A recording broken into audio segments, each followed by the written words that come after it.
stand together, we'll never fall. We can make a difference. Hey, good morning, everybody. Welcome back to another episode of the All Around Growth Podcast. My name is Rob Kaiser, and I am your host.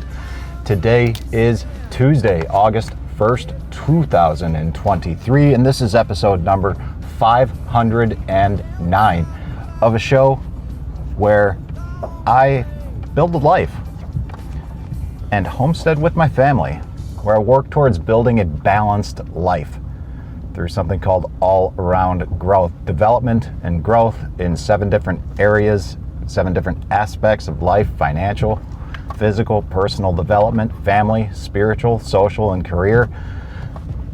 A show where I talk about all that and then some. And today, I just figured I would tune in on this Tuesday morning on my way to the big city and give you an update with things that are going on here on the homestead, and also do a revisit back to trending Twitter Tuesdays. Except Twitter isn't Twitter anymore. Twitter is X. That's right. For those of you who have the Twitter app on your phones, you will now see it as an X. And it was actually a topic of discussion this morning with Mom over coffee as we discussed the pending sale of the truck. So this morning we're going to talk about the truck. We're going to talk about that and a little bit more, and I will do so in just one moment after this brief interlude. Looks like Cody's coming up the driveway, so I'm going to pause the discussion and get back with him, chat with him for a moment, and then I will pick up on this recording in just 1 second. And we are back after a brief discussion with Cody, talking about a lot of the things that I had planned on talking with you guys about this morning. One of which is the sale of the truck, right? So we're selling Dad's truck. We've got a couple interested buyers out there on Facebook Marketplace. At this point in time, Facebook Marketplace is the only place that we have decided to list the vehicle for sale, and it seems to be a fairly decent avenue for selling things, right? It's always interesting selling something on the marketplace. Now, one of the things that I did, and when I wrote up the item description, I used ChatGPT for writing the description of the vehicle. Now, I listed the items, like the details from the Carfax report, the fact that there was a Carfax report available. Shout out to Sean for hooking me up with the Carfax. Appreciate you, buddy. Sean was aware of the fact that we were trying to sell the truck. He had bought a bundle of Carfax reports and was kind enough to offer one of those to me. And I appreciate that. So many thanks to you, Sean. I appreciate you. And I hope that it is helpful and pays off with, the sale of the truck. And hopefully that is a little bit of an incentive for those interested in the purchase of it. But back to the ChatGPT, I have used that here and there in the past to write Facebook posts. I have a post, I input the information in there and then ask it or prompt it to rewrite the Facebook, rewrite it as a post for Facebook. And one of the things that I like about how it does it is how it uses emojis. It breaks it down and includes emojis in the appropriate place that seems to warrant a little bit more attention. And then I take that format, if you will, and rewrite or reformat some of the sentence structure and personalize it a little bit. But I think that the capability of ChatGPT and the way that it is used, or the way it maybe assimilates information for platforms like Facebook, I think it does a better job than I could myself. So I use the way that it formats the information that I give it, and then I reformat the information that it gives me. So I work in conjunction with it. That's about the extent that I use it. And I did the same thing with the truck posting, listing its known issues, listing the details on the Carfax report, listing the recent repairs that have been done, and you know, I'm hopeful that it reads well, and that there's a good response to it. I did get a little bit of a hater message. Initially, it said something to the effect of also includes mechanical issues on par with a vehicle of this age, or something to that effect. And somebody wrote me and was like, yeah, mechanical vehicles or issues with a vehicle of that age, that just means you're, you know, trying to scam people, you know that.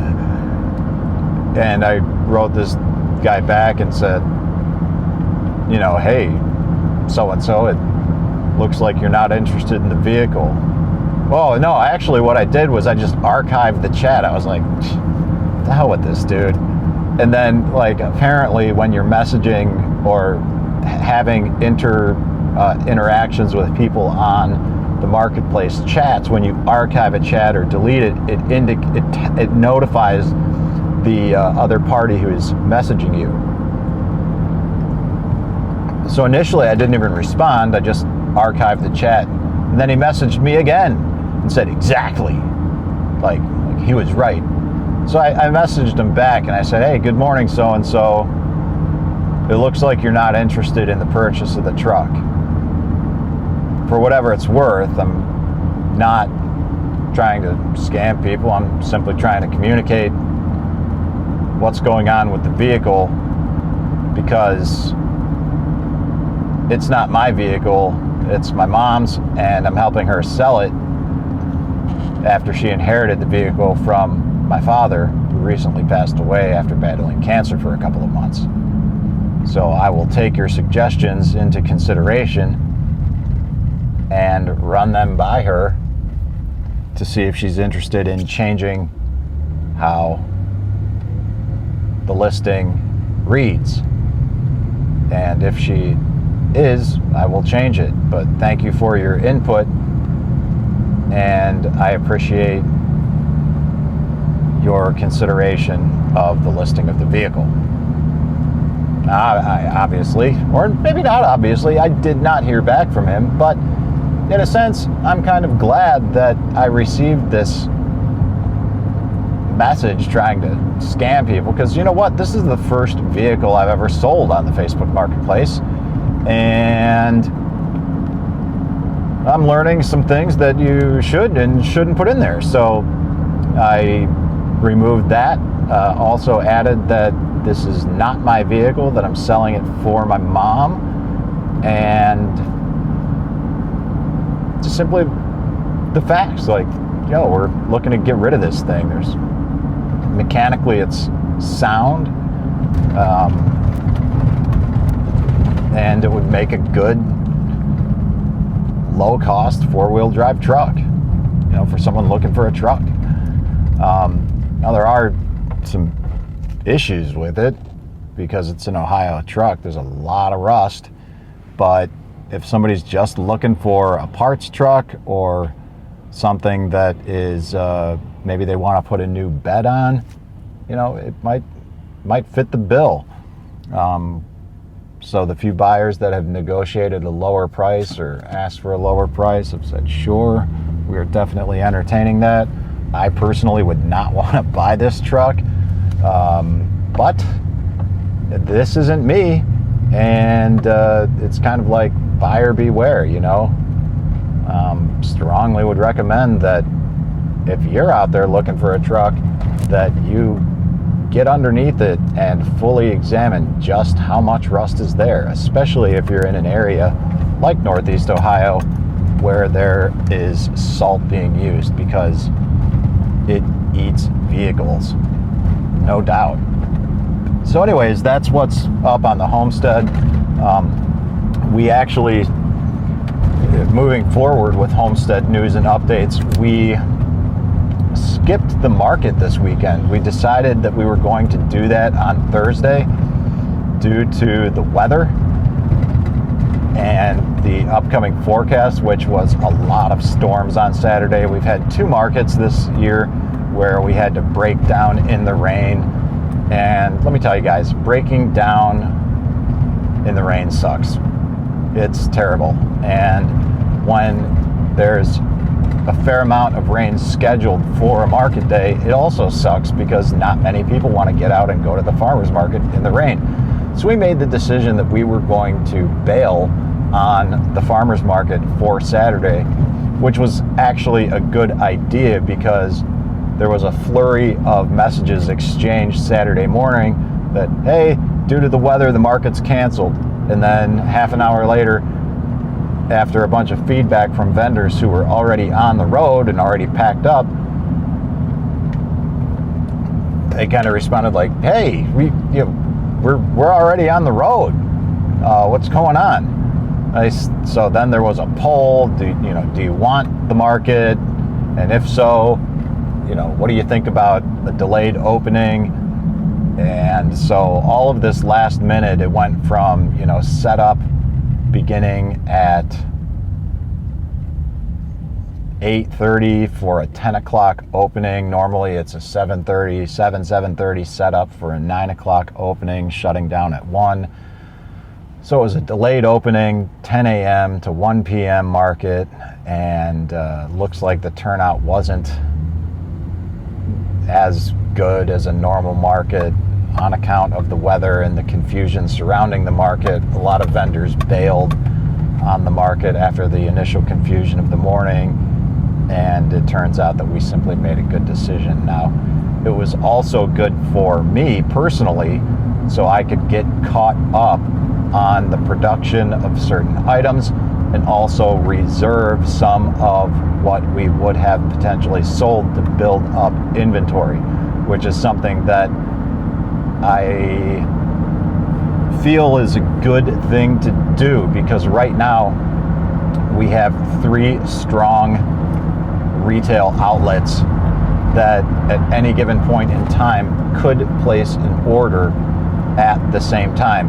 And if all retail outlets were to place an order in the same week, that could potentially mean that 2 cases of each product are now accounted for. So what I'm trying to do is, at the very least, have a case and a half of everything in the walk-in cooler at all times, and then take any excess beyond that to market. So basically we've got a back stock selling excess at the market, and I think that's going to be a good strategy, because I definitely do not want to let our retail customers down, because that, even though we have to sell at a markdown and provide wholesale discounts to those retail locations who are selling our product, it's a heck of a lot easier to show up with a few cases of product, drop them off, give them an invoice, receive a check, and then go home. Or in the case where we've got terms with certain customers, just stand by for a check in the mail. I don't have to set up. I don't have to sit there and provide samples. I don't have to hustle product. I don't have to put together a signboard beforehand. I don't have to do a lot of things. And when you're rolling solo, time is money, and I'm more than willing to, do that and sell at a discount and have somebody else engage in the act of selling on my behalf. So that is a good thing.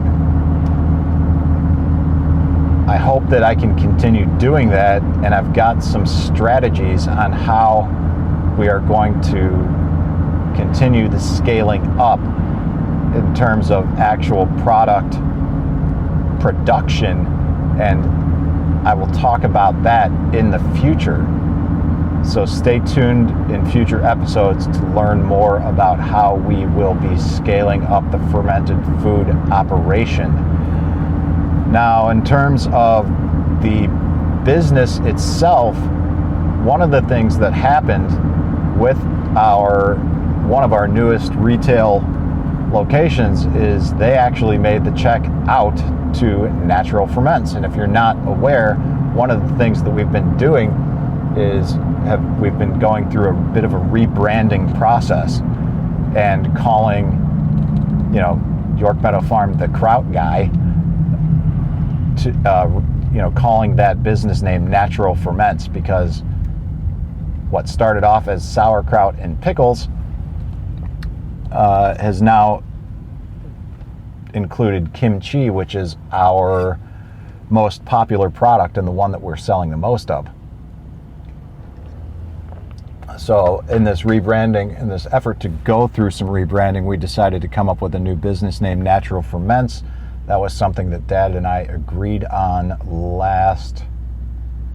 we started discussing this last June, July. I finally purchased the domain name in August, and we agreed on a timeline as far as when we would do this, and that would be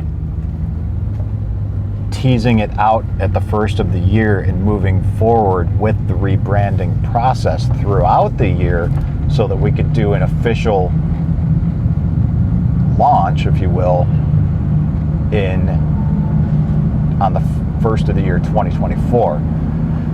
Now, not only is it simply rebranding, but it's an entirely new format of the structure of the business. What I mean by that is currently the farm is insured through an umbrella policy that covers both food manufacturing and distribution and the manufacturing and distribution of bath and body products. Insurance policies are a little bit weird because those are two very different facets of products, and to have an umbrella policy that covers both is considerably more expensive than having two different policies insuring two different companies for two different product lines. So we were advised by our insurance agent last year to form a secondary LLC and do one of two things: either have York Meadow Farm LLC operate as the food aspect of farm operations and have the new LLC operate with the bath and body products, or form a new LLC and have that be the food product line and continue using York Meadow Farm LLC for the bath and body products. Mom wanted to continue operating under York Meadow Farm LLC for the bath and body products, so we decided that we were going to form a secondary LLC for the food production. By the time we were able to do this, a lot of the conversations had slowed towards the end of last year and early on in this year, and the reason why they slowed was not necessarily due to Dad's lack of interest, but Dad was declining. He was very tired.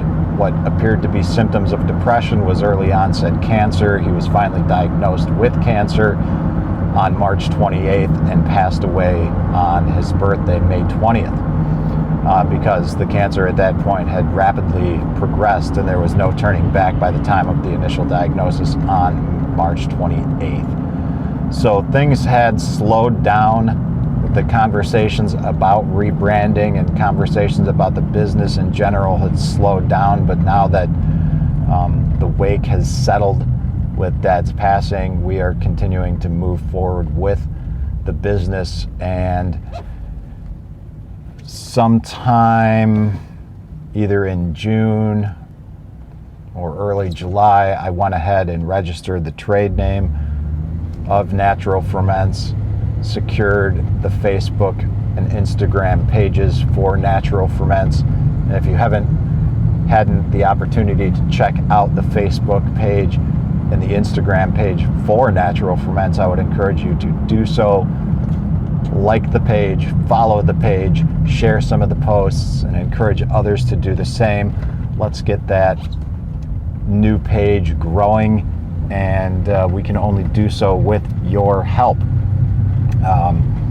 We've got about 30 or 40 likes and follows right now, and we're looking to get that over the 100 mark and grow that page the same way that we are looking to and historically have grown the farm page.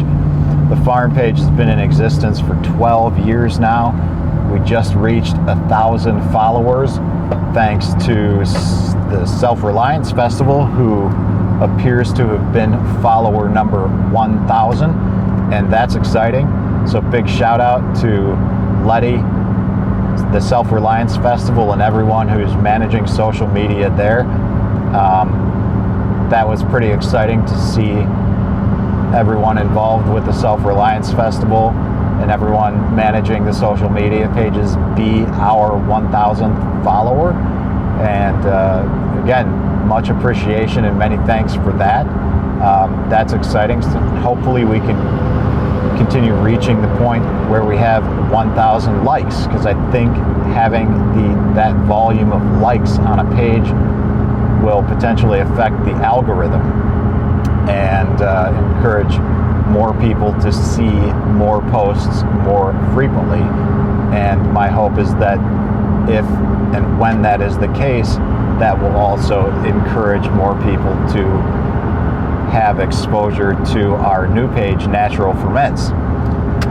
Now, there is no need at this point to form a secondary LLC for the food production, because I have my own business and have had it since 2014. That business is Deliberate Living Systems, which began as some sort of a pipe dream of sorts, where I was going to do what all the cool kids were doing and was going to be a permaculture consultant, right? But the thing is I had no idea what I was doing. I had a vision, very loose at that, but I formed this business, didn't really have a reason to do so. It was just what all the cool kids were doing and people that I looked up to at the various conferences that I was attending back in the day, and decided that I need to have a business too. I need to have some cards. I need to have embroidered hats. I need to have an embroidered shirt. I need to look like I know what I'm doing. The reality is, I had no idea what I was doing. Still don't have any idea what I'm doing. But I got some of that stuff out of the way, and now it's making things a lot easier because I've continued to learn what I'm doing, and now it's just a matter of getting the business as it is insured, so that if something happens, I am covered, because I'm now receiving checks written to Natural Ferments, because the trade name has been registered under the existing business, Deliberate Living Systems. All the administrative stuff is taken care of in order to conduct business as Natural Ferments, and it's just a matter of getting insured to make sure that in the case of anything weird like a lawsuit, that we are taken care of and covered. So that's about it with regard to updates on the homestead front. And before we get too far into the big city, let's go ahead and take a look at what is trending on Twitter, what is happening on X.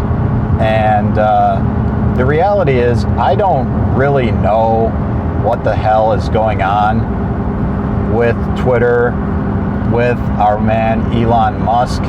Everybody's got some opinions and ideas about Elon Musk, that he's going to bring back free speech to Twitter. I just think Elon Musk is not the man who you might think he is. At the end of the day, Elon Musk is involved in a lot of different things, including Neuralink. And if you know anything about Neuralink, that should be enough to make you raise an eyebrow. And that's all I have to say about that. So the look of Twitter hasn't really changed much. It still operates the same way at this point. They've done a little bit of rebranding on their own. The little bird is gone. It just reads X. And as far as trending topics, if I look at Twitter, hit search, and look at trending, what I see is United States trends. Number 1, US WNT, which I don't even know what that is, but it's trending with Portugal and Carly Lloyd. Number 2 trending is Lauren James, also trending with hashtag FIFA Women's. Oh, I guess this is the Women's World Cup. I did hear somebody talk about that. So Lauren James is trending with FIFA WWC, probably the FIFA Women's World Cup in England. Number 3 is only on Twitter. Trending is Tuesday, hashtag Tuesday Vibe. Number 4, only on Twitter, is trending New Month, trending with new blessings and new opportunities. That sounds something like might be interesting to me and pertinent to this show, relevant to the show. Number 5, trending is Vlatko, also with 10,500 tweets. Number 6, movies and TVs. Movies and TV, what's trending is hashtag QueerPit. 2,723 tweets. Yeah, we'll just gloss over that one. Thank you very much. Number 7, trending is Good Tuesday with 20,500 tweets. Number 8, trending is hashtag PORUSA. P like Papa. ORUSA. Poor USA. 2,770 tweets. Number 9, travel, trending, Top Thrill 2, trending with Cedar Point, which is located right here in Ohio. If you have the opportunity to check out Cedar Point, I strongly recommend it. I haven't been there since the 8th grade when we took a trip there with my grade school class, and apparently things have changed over the past 30 years at Cedar Point. Believe it or not, things change over the course of 30 years in life, guys, and they certainly do with amusement parks. Back then, the big thrill was the Magnum XL 200, which was a roller coaster. It was 200 feet tall. Well, apparently now that's small potatoes, and there's a whole lot of other things going on there in Cedar Point. What they are, I don't know, but sure would be fun to go sometime. I like amusement parks. I don't know about you, but if you're ever around Northeast Ohio or the Midwest, check out Cedar Point, because I don't think you'll be disappointed. The only thing that you'll be disappointed with is the impact on your pocketbook, because it's likely not cheap. And number 10 on Twitter, trending topics, is hashtag August 1st. with 3,760 tweets at the time of this recording, which is approximately 9 a.m. on this August 1st morning. So what we're going to do is we are going to take a look at only on Twitter, trending with new blessings, new opportunities. We're going to look at some of the top tweets there, and then we'll wrap it up as we approach the big city. I will go ahead and hit that topic. New opportunities.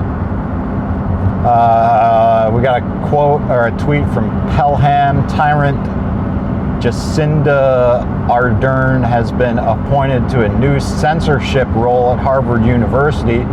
Her role will be to use AI algorithms to make government, quote, the single source of truth, close quote. Arden claims, quote, emerging technologies such as AI present huge opportunities for governments, close quote. Let's talk about that for a little bit, right? AI. A lot of people out there, AI is getting a lot of chatter right now. A lot of talk going on about AI. And I might as well share some of my thoughts on this before we jump off here. AI, as far as I can tell, is a collection or a series of data collecting and assimilating algorithms written by humans. It's not artificial intelligence. We're too stupid to understand the differences between machine learning and artificial intelligence, so we call it AI, but it's not really AI.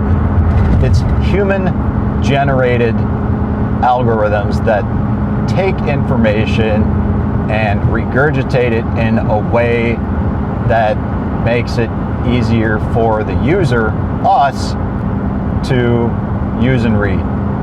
Now, what I believe is happening is that every time we engage in the use of these platforms like ChatGPT, which isn't the only one, but that's the most popular one with the most user-friendly interface, is that the more we put in, the more impact it has on the output of the product, the end result that we are using, right? And because so many of us are so stupid with how we use this thing, we actually engage in conversation with it. We just keep feeding it and feeding it and feeding it, trying to manipulate the answers that it gives us so that it's something suitable to us, something that we like. We're just putting more and more in there. And I think what's happening with machine learning and this ChatGPT is that the manner in which we're using it is actually affecting the result of it. So in a sense, we're kind of creating this negative feedback loop where the information that it's providing us is going to continue to be of a lower quality. And then that's going to impact us in the way that we think and operate and engage our brains, because hey, I don't know something, I don't know anything, I'm just going to ask the ChatGPT and it's going to give me an answer, and because I don't like to engage my brain and actually write, I'm just going to have it write things for me. Now don't get me wrong, guys, like I said previously, I use this thing to create social media posts so that it's easier to the reader to cater to the audience. Like if I just wrote and shared the things that come to my mind in the way that they come to my mind, I don't think I'd really appeal to that many people, which is most likely why the podcast remains in the current form that it is. I don't advertise that much. I no longer work with sponsors. I don't do affiliate links anymore. I don't roll ads. I don't do anything. I do this because I'm passionate about the show. I like to share this journey, and if anything else, what this is sort of a verbal journal and an opportunity for people to listen to my own journey over the past few years as I've gone from fully employed normie to whoever it is that I am today, whatever it is that I am today, which inevitably is changing, so that a few years from now, as I continue to do this thing, I'll be able to look back on this and say, wow, that's been interesting. And hopefully you find it interesting as well. The people that listen to this seem to find it interesting. And if I didn't find it interesting, I wouldn't do this. Now, I've got to wrap up this discussion here because we are getting to the big city. We are experiencing some construction and traffic is getting a little heavy, and I'm going to be changing highways, or at least getting on a highway now, or changing highways. And I don't want to think about all this. It's hard enough to look at trending Twitter tweets while I'm on the road, but there's not much to look at. We look at new opportunities and we see some stuff about AI, and I think AI is something to be used with caution. I think it's something to really examine and listen to people that are far smarter than I talk about, and also listen to people that are smarter than you, but also listen to people that are outside of your circles of influence, your circles of concern, your circles of interest, because there's always something to learn from people that you disagree with. I find myself listening to a lot of things that are shared with me, things that I normally wouldn't listen to, because it's interesting to gain different perspectives on this. Case in point, I thought it was of great value to read books like The Fourth Industrial Revolution and COVID-19, The Great Reset, written by Klaus Schwab, founder and chairman of the World Economic Forum. I thought it was incredibly interesting to learn that COVID-19, The Great Reset, was published in January of 2020, 2 months prior to the big outbreak, when cases were identified and communicated throughout all of the media throughout the world, when we started to engage in lockdowns. If the book was published in January of 2020, that leads me to believe that it was written during the 2019 year, and if it was written during the 2019 year, chances are they were gathering information from years past, which leads me to believe that they, Klaus Schwab and the World Economic Forum, knew about the Great Reset before the Great Reset actually occurred, before actions taken regarding said Great Reset could be implemented.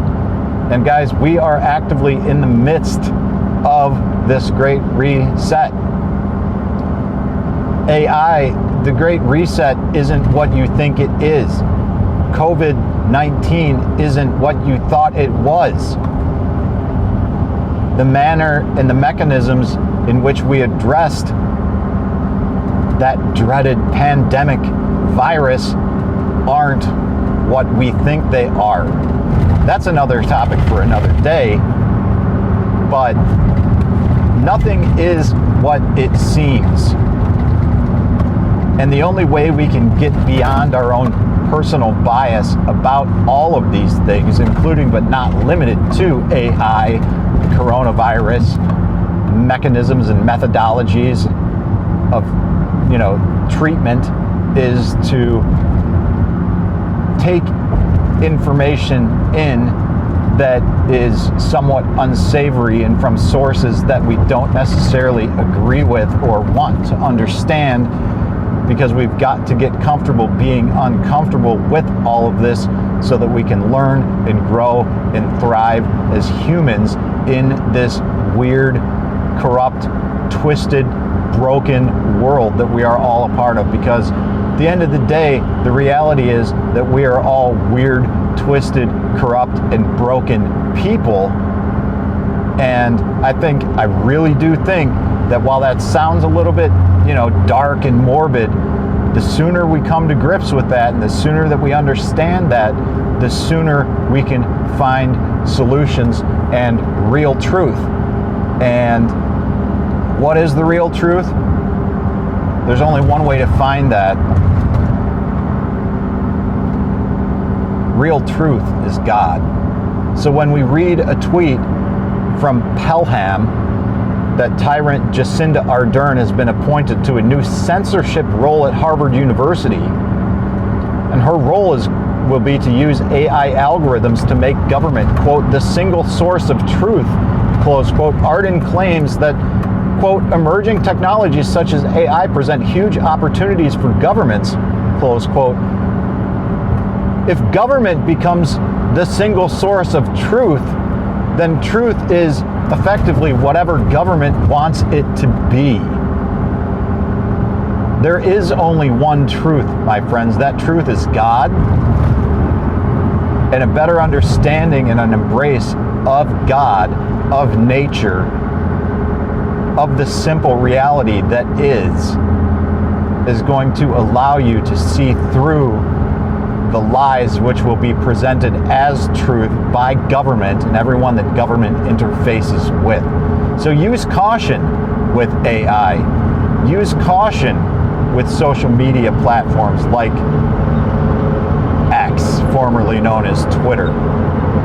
Soon enough, Twitter's just going to become a symbol. The app formerly known as X. I don't know, guys, but for now, I'm going to wrap it up with that. Use caution in life, seek truth, find God, and gain a better understanding in the world and find peace in this world. That's all I've got for today, guys. I look forward to catching you on the next episode. I hope you have a great day and a blessed week ahead. This is Rob Kaiser, and thank you. What can I do? The needs are many and answers a few. People turn away and I wonder why. If I can help somebody, then I want to try. People may think that it's odd that I believe in friendship and love, and truth is always the best way to the world that may seem odd. I'm an odd fellow. I'm an odd fellow. I'm an odd fellow. If we stand together, we'll never fall. We can make a difference and answer the call.